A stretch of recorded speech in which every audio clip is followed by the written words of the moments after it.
Hello दोस्तों, नमस्कार। स्वागत है आपका अपने यूट्यूब चैनल सावन सीटेट एकेडमी में। दोस्तों, फिर से स्वागत करते हैं आपको। फिर से हम हिस्ट्री के न्यू चैप्टर के साथ लेकर चलेंगे। दोस्तों, आज हम पढ़ेंगे डलहौजी की नीतियाँ, जो कि 1848 से 56 ईस्वी तक है। दोस्तों, पृष्ठभूमि जानेंगे, हम विस्तारवादी नीतियाँ जानेंगे, कार्य में शिक्षा, परिवहन, संचार जानेंगे। दोस्तों, चलिए विस्तारवादी में देखते हैं हम युद्ध द्वारा कुशासन के आरोप में हड़प नीति। ठीक है, हड़प नीति द्वारा। दोस्तों, पहला युद्ध द्वारा तो पंजाब का विलय 1800 जो कि 1849। ठीक है, पेगू वर्मा 1852। अब कुशासन के आरोप में देखिए अवध 1856। हड़प नीति में देखिए गोद प्रसाद निषेध द्वारा, जिसको संतारा, ठीक है, सातारा 1848, संभलपुर 1849, बघाट 1850, उदयपुर 1852, झांसी 1853। दोस्तों, 1813 के पश्चात विलय विस्तार की नीति पर बल। ठीक है दोस्तों, जिसमें 1813 एक्ट EIC का एकाधिकार समाप्त। ठीक है, मुक्त व्यापार नीति, जो कि इंग्लैंड की औद्योगिक क्रांति के कारण आर्थिक आवश्यकताओं की पूर्ति होती थी। इसमें डलहौजी का काल, जिसमें विलय विस्तार की नीति का चरम विस्तार व ब्रिटिश मुक्त व्यापार की नीतियों में प्रश्वर दोपहरी। ठीक है दोस्तों, जो भी चीज़ें आपको समझ में ना आए उसको आप दोबारा पूछिएगा, कमेंट बॉक्स में अपने प्रश्नों को डालिए, हम उसका उत्तर देने के लिए तत्पर हैं। दोस्तों, देखिए पृष्ठभूमि क्या है। डलहौजी का काल, जो कि भारत में ब्रिटिश साम्राज्यवाद के विस्तार का काल था। वस्तुतः 1813 के पश्चात ब्रिटिश सरकार की नीति भारत में राज्यों को प्रत्यक्ष रूप से मिलाने की रही, और इसका कारण यह था कि ब्रिटेन में हो रही औद्योगिक क्रांति से कच्चे माल की आवश्यकता बढ़ रही थी, तो दूसरे तरफ निर्मित वस्तुओं की बिक्री के लिए बड़े बाजार की आवश्यकता थी। इसलिए अंग्रेज़ों ने आर्थिक क्षेत्र में जहां मुक्त व्यापार की नीति अपनाई, वहीं राजनीतिक क्षेत्र में भारत में विलय और विस्तार की नीति अपनाई। डलहौजी ने ब्रिटिश हितों की पूर्ति के लिए विस्तारवादी हितों पर बल दिया। इसके तहत युद्ध एवं शांति की नीति के माध्यम से विभिन्न भारतीय राज्यों को ब्रिटिश साम्राज्य का हिस्सा बनाया। इसी क्रम में उसने हड़प नीति लागू की। डलहौजी की हड़प नीति गोद निषेध विधि, जो कि गोद निषेध विधि थी, उसको हम पैतृक वारिश न होने की स्थिति में सर्वोच्च सत्ता कंपनी द्वारा अपने अधीनस्थ क्षेत्रों को साम्राज्य में मिलाने की नीति हड़प नीति कहलाती है। डलहौजी ने घोषित किया कि हमारी नीति देशी रियासतों को मिलाने की है। वस्तुतः लंदन स्थित संचालक मंडल ने यह नीति बनाई कि नए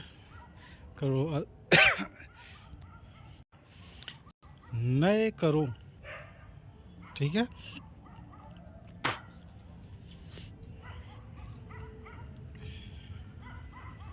अथवा प्रदेशों की प्राप्ति को कोई अवसर नहीं छोड़ना चाहिए। डलहौजी ने इस नीति का पालन करते हुए भारत के ब्रिटिश मानचित्र को ही बदल दिया।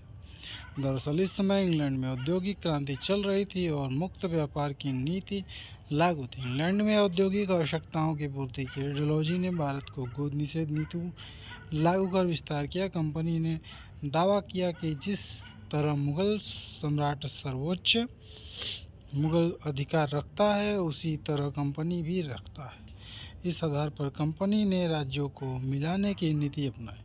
भारत में राज्यों का उत्तराधिकार के लिए प्रचलित गोद लेने की प्रथा के संदर्भ में कहा गया कि इसे स्वीकार करने अथवा अस्वीकार करना कंपनी के विवेक पर निर्भर है। इसी क्रम में डलहौजी ने अपनी इच्छानुसार भारतीय राज्यों को विभिन्न श्रेणियों में बांटते हुए उन्हें गोद लेने के अधिकार से वंचित कर राज्यों को हड़प लिया। परिणाम डलहौजी की विस्तारवादी हड़प नीति का परिणाम यह हुआ कि भारत के विशाल क्षेत्र पर अंग्रेजों का प्रत्यक्ष नियंत्रण स्थापित हुआ। फलतः कच्चे माल की प्राप्ति एवं निर्मित वस्तुओं की बिक्री में सुगमता हुई। इस तरह डलहौजी ने विधि सम्मत तरीके से राज्यों के सम्मेलन की नीति पर कार्य किया और भारत के ब्रिटिश मानचित्र में इस गति से परिवर्तन लाया जो किसी सैन्य अभियान से संभव नहीं था। डलहौजी की विलय विस्तार की नीति पर भारतीय राज्यों को असंतुष्ट कर दिया। अपने अधिकारों से वंचित किए जाने पर शासकों ने विद्रोह भी किया। 1857 के विद्रोह के संदर्भ में इसे समझा जा सकता है और इसे विद्रोह के पश्चात भारत से कंपनी शासन की समाप्ति हुई। डलहौजी का कार्य जो डलहौजी ने ब्रिटिश सरकार के हितों में पूरा करने के क्रम में भारत के अनेक सुधार कार्य किए, उनसे आधुनिक शिक्षा पर बल दिया। इसी क्रम में 1854 में वुड घोषणा पत्र आया जिसे भारतीय शिक्षा का मैग्ना कार्टा कहा गया। इसमें लंदन विश्वविद्यालय के आधार पर भारत में विश्वविद्यालयों के निर्माण की बात की गई। ठीक है, साथ ही महिला शिक्षा देने की बात की गई। डलहौजी ने संचार एवं परिवहन के क्षेत्र में कार्य किया। वस्तुतः डलहौजी के काल में पहली बार 1852 में भारतीय तार विभाग की स्थापना हुई। इस क्रम में ये बहुत ही जो है इम्पोर्टेंट है। देखिए, डलहौजी ने संचार एवं परिवहन के क्षेत्र में कार्य किया। वस्तुतः डलहौजी के काल में पहली बार 1852 में भारतीय तार की स्थापना हुई। अगर प्रश्न पूछा जाता है भारतीय तार की स्थापना कब हुई या भारतीय तार विभाग भारत में पहली बार तार विभाग की स्थापना कब हुई, तो 1852 में हुई। ठीक है दोस्तों, इसी क्रम में 1853 में रेलवे का परिचालन शुरू हुआ और 1854 में पोस्ट ऑफिस एक्ट बना। इससे पहली बार डाक टिकटों का प्रचलन हुआ। डलहौजी ने पूर्व सार्वजनिक निर्माण कार्य सैनिक विभाग के अंतर्गत होता था। डलहौजी ने पहली बार एक स्वतंत्र सार्वजनिक निर्माण विभाग की स्थापना की जिसके तहत कलकत्ता में पेशावर जो कि कलकत्ता से पेशावर तक जीटी रोड की मरम्मत हुई और सड़कों का निर्माण हुआ जो कि पाकिस्तान में जाता था पेशावर। डलहौजी ने भारत के सभी बंदरगाह जो कि विदेश व्यापार के लिए खोल दिए। उसने बॉम्बे, कराची, कोलकाता बंदरगाहों पर प्रकाश स्तंभों का निर्माण कराया। फलतः व्यापारिक गतिविधियों जो है बढ़ गई। ठीक है, डलहौजी के काल में जो कि सिविल सेवा के लिए प्रतियोगिता परीक्षा शुरू की गई। ठीक है, यह परीक्षा 1855 में इंग्लैंड में शुरू की गई।